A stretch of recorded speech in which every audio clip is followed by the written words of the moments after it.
EA Sports coverage of the National Football League brings us to historic Baltimore, Maryland, and M&T Bank Stadium. Here's the scene a short time ago. The Ravens introduced to this sellout crowd, and through a sea of pyrotechnics, out they came from the tunnel. We're set to go as the Ravens get ready to match up with the Pittsburgh Steelers. Lurching closer toward the midway point of this NFL season, and we're underway on EA Sports. And that'll carry over the back line of the end zone for a touchback.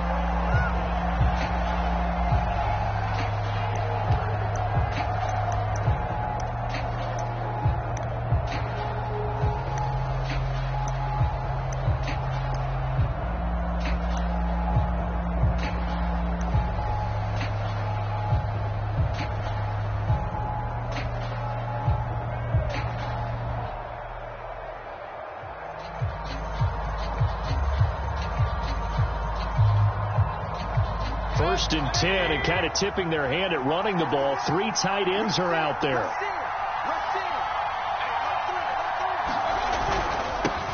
And they'll run for the first time with Najee Harris. And he'll take this ahead for about 4. Second down coming up. Now, this defense for the Ravens, they were strong last week, CD, and that went over New England. And no matter what's done throughout a ball game, it always comes back to blocking and tackling. That's the essence of football. But I think it's hard for people to understand just how difficult it is to tackle, especially open field. Very few missed tackles on tape that I saw last game. This team does a nice job of getting their opponents on the ground. The run got 4. Now they deal with a 2nd and 6.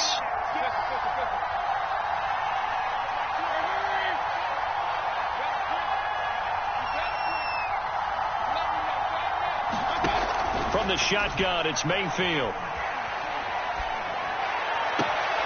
This is Chase Claypool on the receiving end.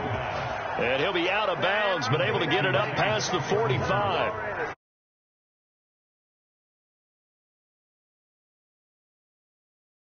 Primary target. And some of these guys are just so comfortable getting outside of the pocket that they'll do it on purpose. It doesn't even need to be a breakdown. They move, and they know it affects the defense, because a lot of times you get lost in coverage in the secondary. And I think you're exactly right. Wasn't his primary target. Found a secondary guy who sprang open, probably because of his movement out of the pocket. Now here's a throw right side, taken in by his tight end. And he is tackled inside the 40, not quite to the 35. Little glimpse of his athleticism there and what they're going to have to deal with. He can use his legs to dance around back behind the line of scrimmage and beyond the line of scrimmage. And wouldn't you love to get a copy of their defensive scouting report going into the week? Because that's been stressed the whole time. Keep him bottled up. Keep him in the pocket. But it's the first drive of the game and emotions are running high. Someone forgot that, trying to make a big play, and gave up a bigger one instead. So in Raven territory now. Here's a 1st and 10 at the 36.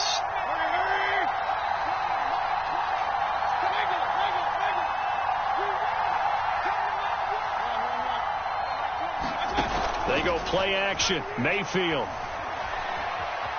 forced out to his left. And he will not make it back to the line of scrimmage as he's going to be taken down.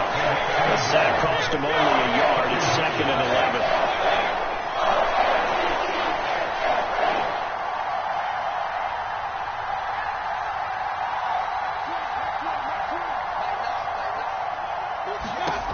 From the gun, Mayfield. And this is incomplete. Yeah, good game catching the ball in the backfield a week ago. They're going to try and involve him in that way in this game as well. But you can tell scouting is taking over. They're making it a little bit more difficult. And defensively, they told us, hey, we've got to take him out of the passing game, limited to just short runs, because he can really impact this offense.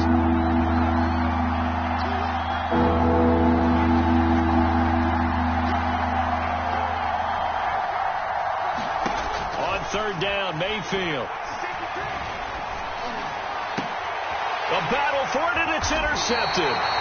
Picked off by Marlon Humphrey. And the Ravens are going to get the football here as they force the INT on the game's opening drive.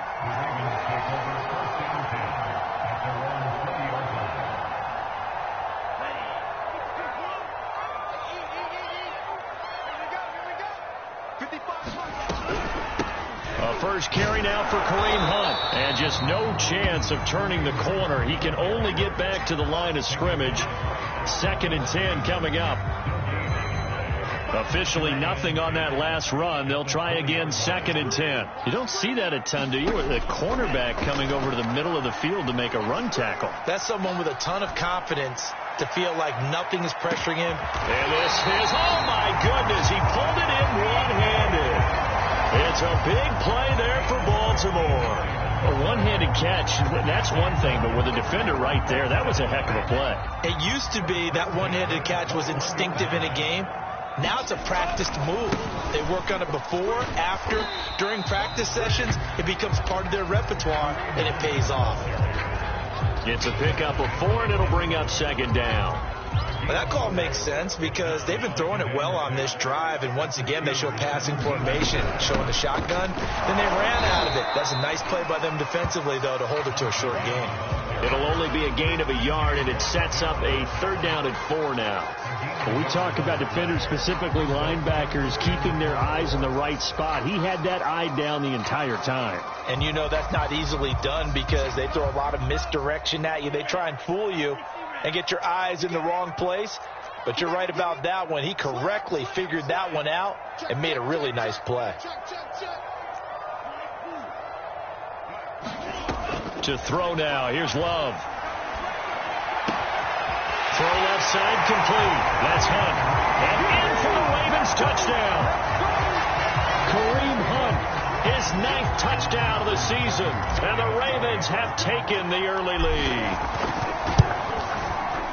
Tucker with the extra point. And that makes the score 7-0. Tucker now to kick it away following the touchdown.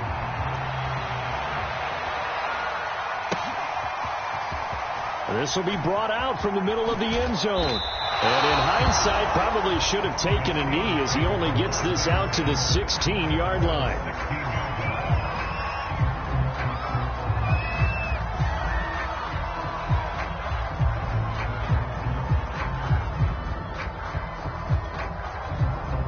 The Steeler offense here about ready for their next drive. And there are parts of their last drive they'd like to emulate. And, of course, they'd like to forget the inning, the interception. But they did put together, Charles, a nice sustained drive to get him down the field. Yeah, and unfortunately for them, the only thing that matters is part 2, right? Because once they threw the interception and finished off the drive, that does them no good to go back and say, well, you know, we had a good one going. Finish things off. That's the only way you can get it done. Harris going to get it again on 2nd down. And he'll get only a couple up to the 22. Sometimes you're aligned perfectly and the play comes to you, and sometimes you got to cover some ground to go make the play, as we just saw there. We saw a great example of perseverance right there on that play. Got to be careful. They might want to throw one over his head as this game progresses. On 3rd down, here's Harris. And he's got it past the 30 before he's hit and dropped. He's taken down at the 33-yard line. After 1, 7-0 on EA Sports.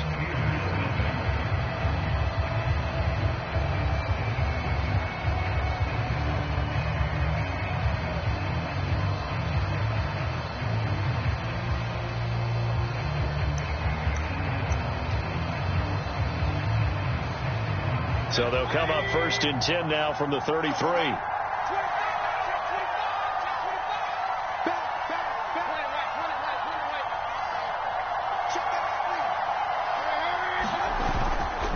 On the give, this is Harris. And he can only manage to get a couple. 2nd and 8 coming up. Well, any lane that might have been open there was closed pretty quickly, and that was because the defensive front, they won that battle at the point of attack at the line of scrimmage. They used great leverage, held their spot, and stacked him up. 2nd and 8 coming up.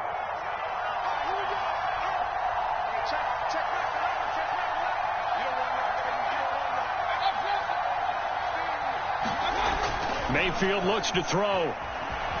Rolling to his right. Now he'll let it go deep right side. It got his man complete. Normally you see 3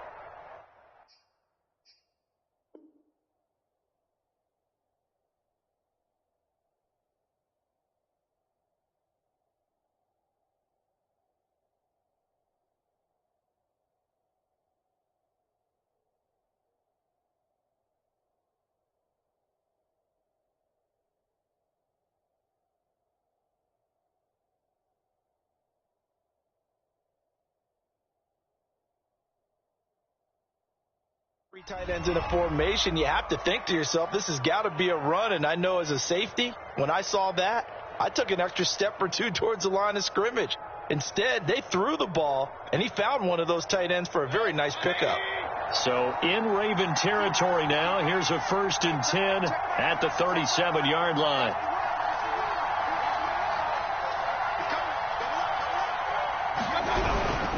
Now a 1st down carry for Harris. And they're able to get this one past the 30 to the 25-yard line. But they're getting ready to go to work now in prime real estate after that last run. Found his spot and picked up nice yardage, didn't he? And now he's got him knocking on the door of the red zone.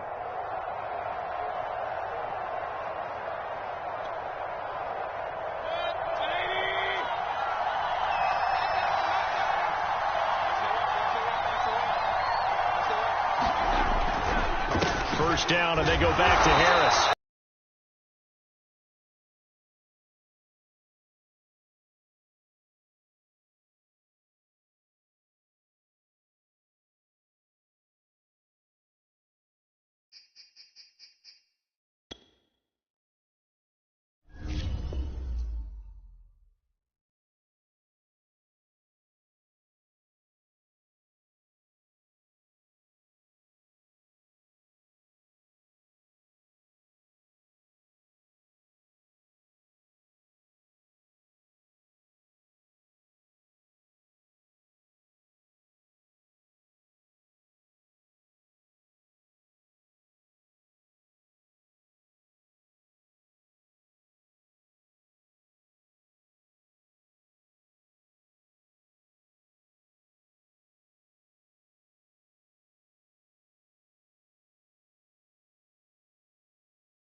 Tonight, from Austin, Texas,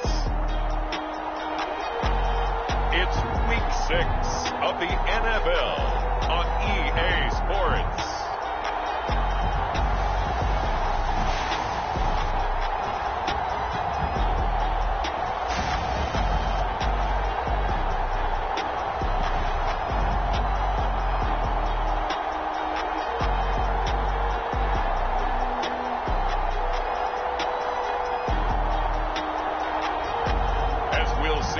Russell Wilson and the Austin Desperados taking on Trey Lance and the San Francisco 49ers. EA Sports coverage of the National Football League is on the air. The scene a few moments ago, here it is. It's unlike any other in sport as both teams made their way out of the tunnel. These folks are fired up as their guys are ready to do battle with the San Francisco 49ers.